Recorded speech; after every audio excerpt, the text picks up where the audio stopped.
एक बार नंद बाबा की देहली बड़ी ऊंची थी। लालजू महाराज घुटनों के बल गए।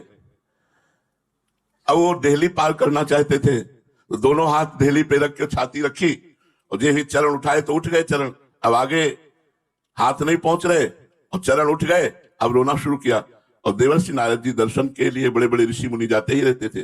देवर्षि नारद जी ने बीणा रखी और कहा, आओ प्रभु। बोले, आपके लिए नहीं, आपके लिए ये लीला नहीं है, ये मैया के लिए लीला है, चुपचाप दूर खड़े रहो। और रोना शुरू किया। मैया दौड़ के आई, अरे मेरे लाला। देवर्षि नारद जी भगवान से इशारे से करे, एक चरण बढ़ाया तो ब्रह्मलोक तक चला गया और आनंद बाबा की देहरी नहीं लांग पा रहे हो। तो बोले, यशोदा मैया को सुख देने के लिए, ये वात्सल्य सुख देने के लिए।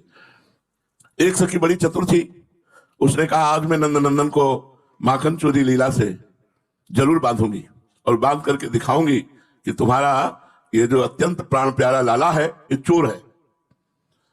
बड़े ऊंचे पर माखन की जो माट थी वो छीके पर रख दी और आप एक कोने में छुप गए।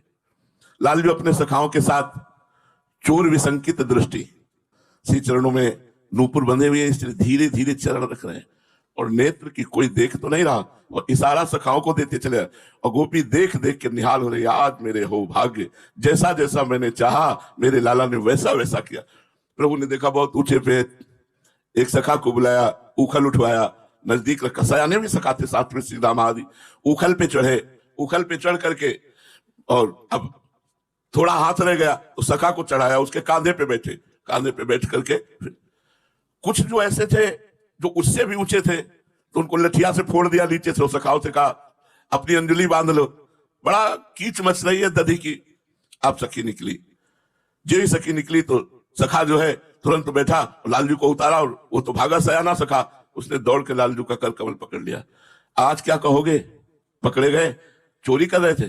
कहा, सखी जब मैं आया तो माट में कुछ चीटियां दिखाई दे रही थी, तो मैंने उनको सोचा कि चीटियां निकाल दूं और फिर मैया से कहूं। नहीं, अगर मैं कहूंगा तो मैया चीटियां निकालेगी, तो इसलिए जब चीटी में ऐसे रखता तो अंदर चली जाती, तो कबो कबो की निकाला। तो इतना हाथ हमारा पूरा मक्खन में, तो मुंह में कैसे लगा है? वो एक मक्खी थी, बार बार मुंह में बैठती, तो उसे मना कर रहे, नहीं मानी, ऐसे मार दिया तो मुंह में लग गया। बोले, बहुत चतुर हो, आज चलो।